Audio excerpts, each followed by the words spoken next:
न्यायिक समितिमा विगतमा 2074 सालदेखि स्थानीय सरकार गठन भएपछि त्यतिबेर पहिलो समयमा अलिक धेरै नै मुद्दाहरू आउँथे, तर विभिन्न कार्यविधिहरू बनाउँदै गएर नीति नियमहरू पालना गर्दै गएपछि जब हामी 79 सालमा आएर निर्वाचित भयौँ, त्यतिबेर मैले आउने बित्तिकै सबै स्थानीय सरकार सञ्चालन ऐन हेर्दा मेलमिलाप समितिको धेरै ठुलो रोल रहेछ, तसर्थ प्रत्येक वडामा एकदम सक्रिय मेलमिलाप समिति हामीले बनायौँ, जसले गर्दा उहाँहरूलाई 48 घण्टे तालिम पनि हामीले दियौँ। त्यस पछाडिदेखि मेलमिलाप समितिमा हामी प्रति 2 महिना हामी अनुगमनमा जान्छौँ। त्यहाँ गएपछि उहाँहरूको फाइल किपिङको तरिका, प्रोसेस कसरी उहाँहरूले मुद्दा प्रोसेसिङ छ, मुद्दालाई कसरी ह्यान्डलिङ गर्नुहुन्छ, त्यो कुरा पनि हामीले उहाँहरूसँग लिएर उहाँहरूलाई हामीले दिनुपर्ने सुझावहरू हाम्रो कानुन अधिकृतद्वारा दियौँ।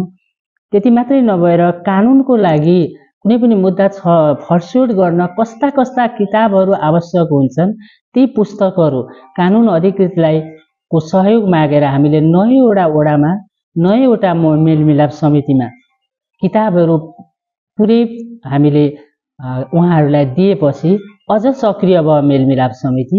र अहिले के छ भने मुद्दाहरू वडाबाट आउँदा वडाका मेलमिलाप समितिले धेरै जसो मुद्दाहरू त्यहीँ फर्स्योट गरिदिनुहुन्छ, किनभने उहाँहरू आफ्नो विषयवस्तुप्रति अध्यापन गरेर अनि हामीले प्रति 2 महिनामा अनुगमन गरेकोले उहाँहरूलाई सहज भयो र धेरै मुद्दाहरू उहाँबाट यता नगरमा पहिलाको जसरी आउँदैन।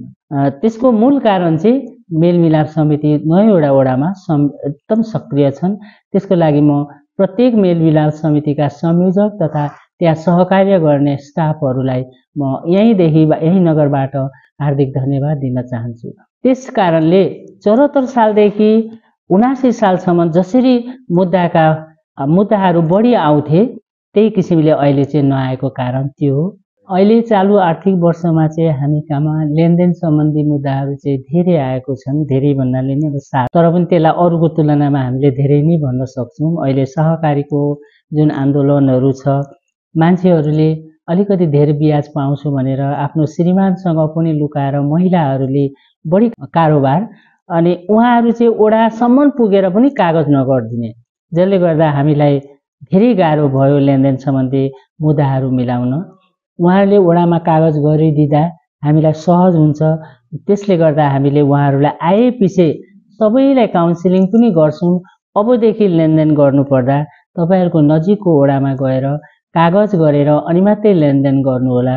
अब लेनदेन भने त गाउँठाउँमा निरन्तर पहिलेदेखि भइरहेको र आगामी दिनमा नि आफन्तमा हुने नै कुरा छ, तर जस्तै आफन्तसँग भए पनि तपाईँहरू कागज बनाएर मात्रै लेनदेन गर्नुहोस् भनेर हामीले भन्छौँ। र त्यसमा हामीले 7वटामा 5वटा फर्स्योट गऱ्यौँ, अझै बाँकी 2टा छ। ती बाँकी यति अप्ठ्यारा छन् कि कागज पनि छैन, र हामीले उहाँहरूलाई मोटिभेसनद्वारा यति आफन्तका छन् ती पैसा फेरि लेनदेन टाढाका मान्छे पनि होइनन्, त्यस्तालाई हामीले खालि मोटिभेसनद्वारा उहाँहरूलाई बोलाएर अलग अलग पहिला सम्झाउँछौँ अनि सामूहिक रूपमा सम्झाउँछौँ। अब हेरौँ ती 2टा कसरी फर्स्योट हुने रहेछन्। र अरू चाहिँ सहज किसिमले आउने भयो घर झगडा भने संस्कारको अभाव भएको छ। अहिले म न्यायिक समितिमा बसेर के हेर्छु भने हामी खालि गुणस्तरीय शिक्षा भन्छौँ, तर व्यवहारिक शिक्षा र संस्कारयुक्त शिक्षा नभएर हो कि के हो, घर घरमा संस्कारको अभाव भएकोले आमा छोराका घर झगडा पनि हामीले मिलाउनु पर्यो। यो चाहिँ धेरै विडम्बना लागेको छ मलाई। र जग्गा सम्बन्धी विवाद चाहिँ त्यो त स्वाभाविकै हो, किनभने 21 सालदेखि नापी भएछ, त्यहाँ पछाडि नापी संशोधन हुनलाई अझै पनि अड्किरहेको छ र धेरैको नहरबढी जग्गामा यो तेरो कि यो मेरो भनेर लडाइँ गरेर जग्गा सम्बन्धी सिमाना सम्बन्धी झगडाहरू धेरै भइरहेको छ। त्यस्तालाई हामी उही ठाउँमै गएर हामी अमिन लिएर गएर हामीले नापेर तिनीहरूलाई पनि अलिकति रुख बिरुवा कसरी लाउने त्यो सिकाएर उहाँहरूलाई बढ्ता यता आएको रुख बिरुवालाई काट्न लगाएर हामीले हल गरेका छौँ। र अहिले अगाडिको वर्षको 5वटा आएको थियो मुद्दाहरू, त्यसलाई हामीले फर्स्योट गरिसक्यौँ र जम्मा अहिले 17वटा मुद्दा हाम्रो दर्ता भयो, जसमा हामीले 14वटा फर्स्योट गर्न सक्यौँ, 3टा अहिले बाँकी छ। मूलत पहिलो अगाडिको 80-81 मा पनि मुद्दा धेरै आउँथे हामीलाई, हाम्रो प्रत्येक हप्तामा बिहिबार र शुक्रबार हाम्रो मुद्दा हेर्ने इजलासमा हाम्रो त्यस्तो सिलेबस बनाएका छौँ हामीले। अरू बेला हामी कहिल्यै हेर्दैनौँ, बिहिबार र शुक्रबार मात्रै। तर 1-2 हप्ता भएर चाहिँ हाम्रो खाली छ। त्यो खालीमा हामी ओडामा गएर अनुगमन गर्छौँ।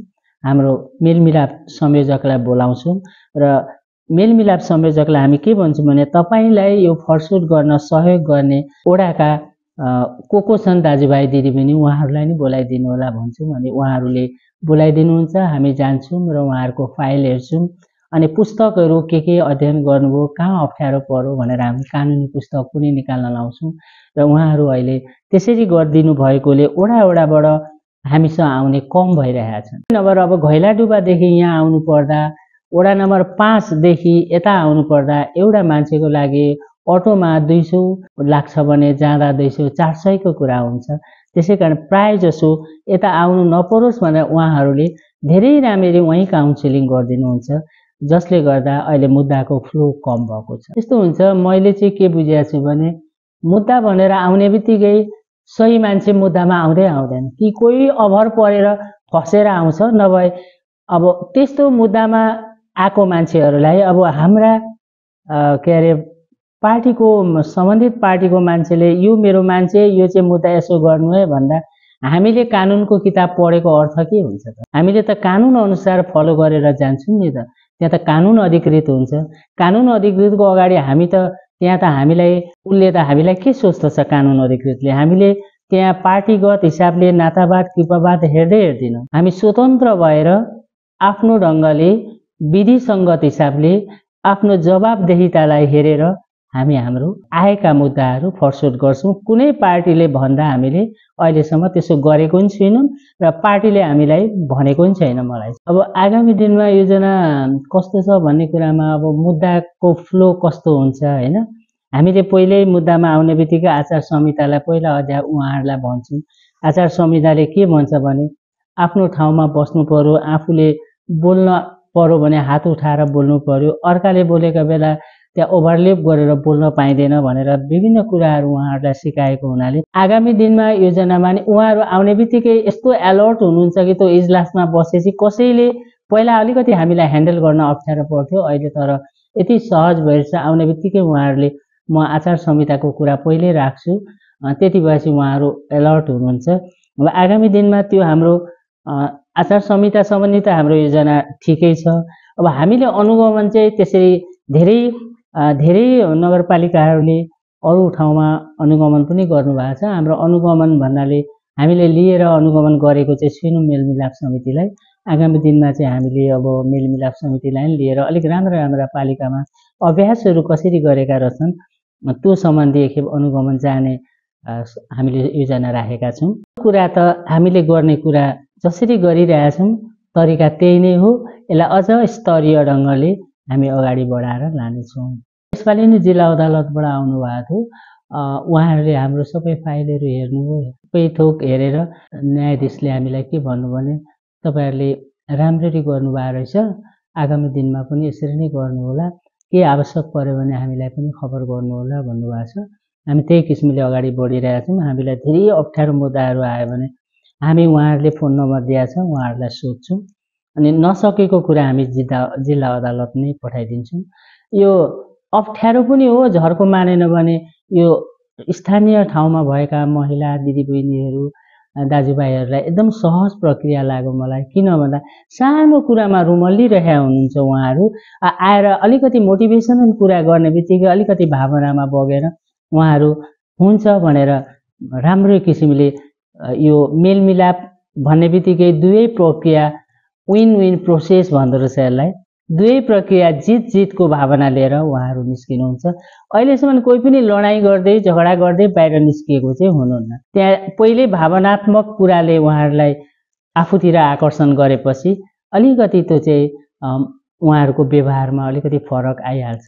पोहोर पनि हामीले गऱ्यौँ, यसपालि पनि अस्ति बोलाएर हामीले उहाँहरूलाई तालिम दिएको। अनि मेन हाम्रो कानुन अधिकृतले वर्षमा 2 चोटि चाहिँ दिनुहुन्छ, किनभने यस्तो हुँदो रहेछ अब जनप्रतिनिधि हामी भनेको कानुनमा विज्ञ छैनौँ, कानुन पढेको होइन।